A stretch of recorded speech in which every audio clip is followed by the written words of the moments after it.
laughed at by the gallery, dismissed by the judge. But Pam Bondi? She wasn't going down without a fight. No way. Here's how she flipped the script, how she took control when the odds were stacked against her. Pam Bondi entered the courtroom just as she had 100 times before, head high, steps measured, eyes locked straight ahead. There was a quiet confidence in her movements, a steel resolve that never wavered. But today felt different. The air carried an extra weight, thick with unspoken tension, as if the walls themselves knew that something was about to unfold. Another day, another case. Another battle of wits, strategy, and cold, hard facts. She had argued in front of countless judges, taken on skilled prosecutors, and navigated the treacherous waters of the legal system. But this judge? Judge Nathan Carter? He had a reputation. And not a good one. Pam had done her homework. She knew how he operated. Quick to dismiss, slow to listen. He carried an air of superiority, one that made attorneys feel small before they even had a chance to speak. And the worst part? He enjoyed it.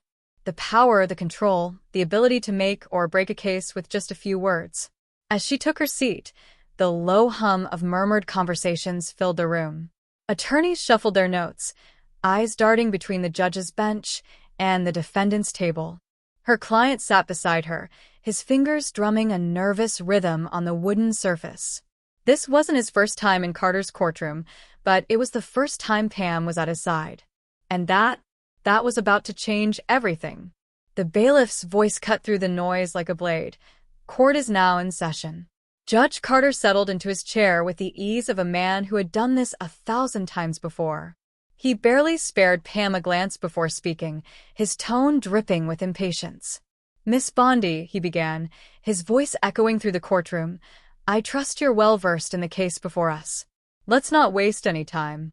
Pam straightened her back, unshaken. "I'm fully prepared, Your Honor." "Good," Carter said, reclining slightly. "Then let's get this over with.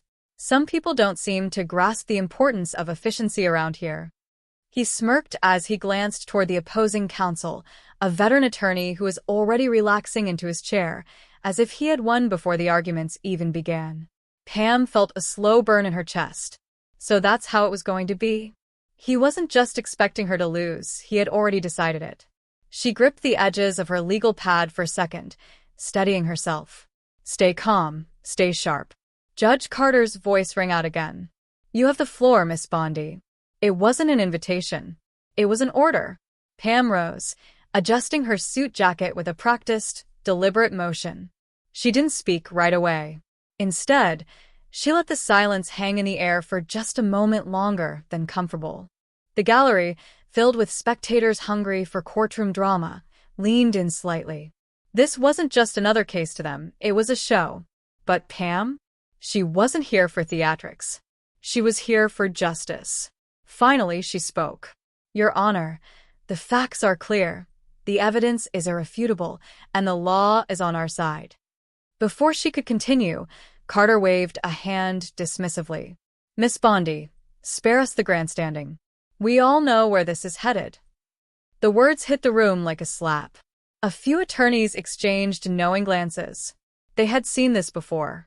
A judge who didn't just lean but jumped to conclusions. Pam, however, didn't flinch. She met his gaze head-on, unwavering, unshaken. Judge Carter steepled his fingers, watching her like a cat toying with a mouse. "You know, Miss Bondi," he said, his tone heavy with condescension, "this case could have been settled weeks ago.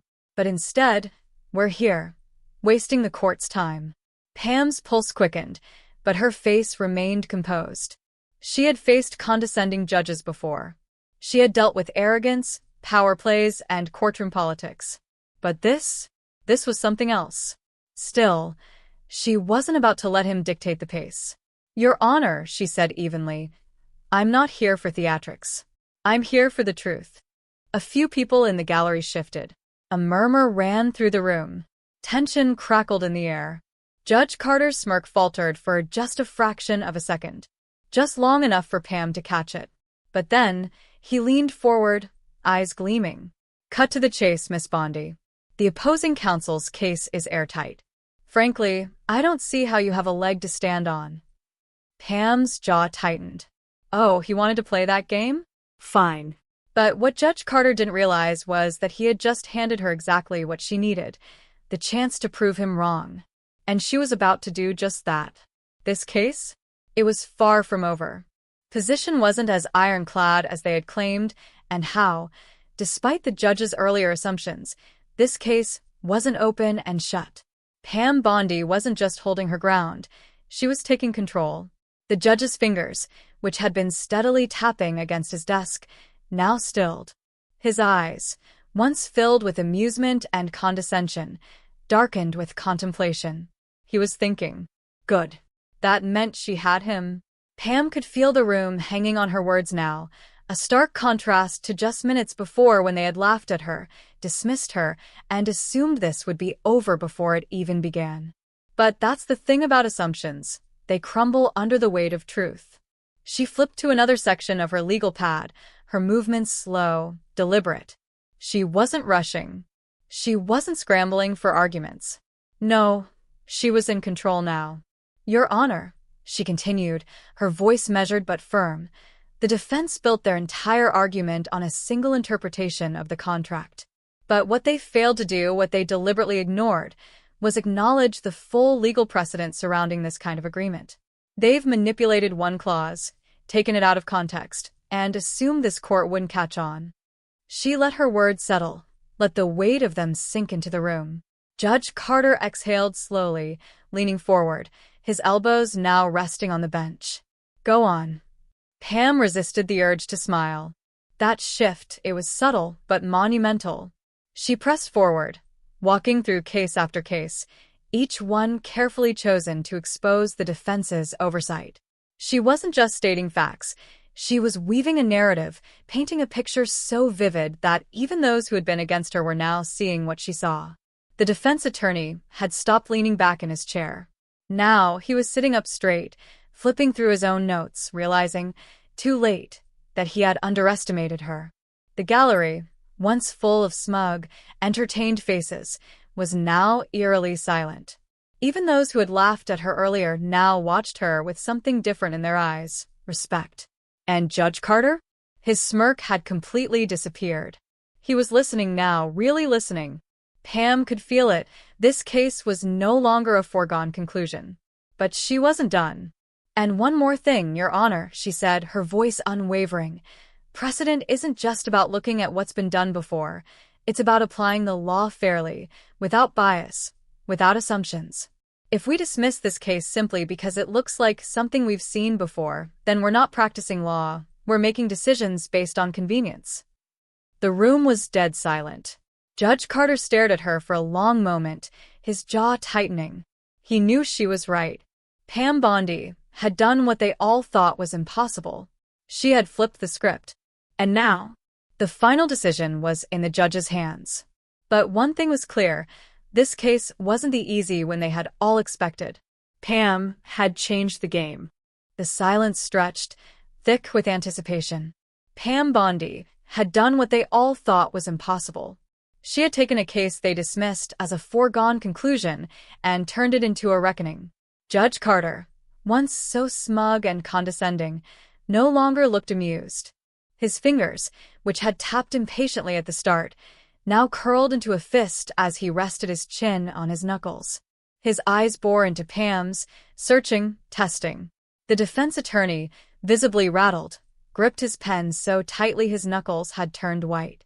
He flipped another page in his notes, but there was nothing there that could save him. Pam had left him no escape. A slow exhale passed through the judge's lips as he finally leaned back. His gaze flicked toward the gallery, where murmurs had started to rise. Then he looked back at her, measured, calculating, deciding. For a brief moment, no one spoke.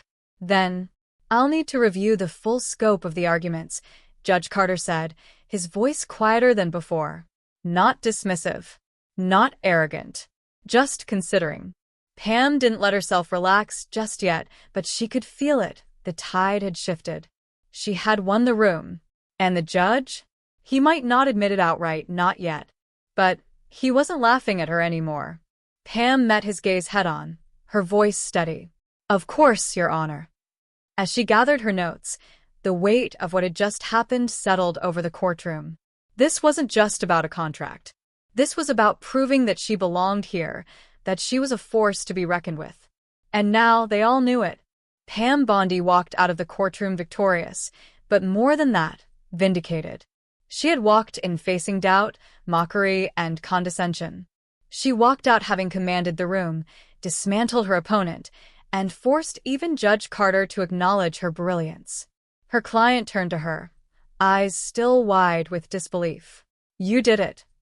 His voice was barely above a whisper, as if saying it out loud would break the spell.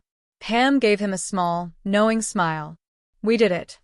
But deep down, she knew this victory was hers. The defense attorney slunk away, shoulders heavy with defeat. He had underestimated her. They all had.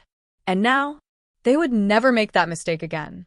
As Pam stepped onto the courthouse steps, the sun hitting her face, she inhaled deeply. This was only the beginning. Let them doubt her. Let them sneer. Because when it mattered, when the stakes were high and the pressure was suffocating, Pam Bondi didn't just survive. She dominated.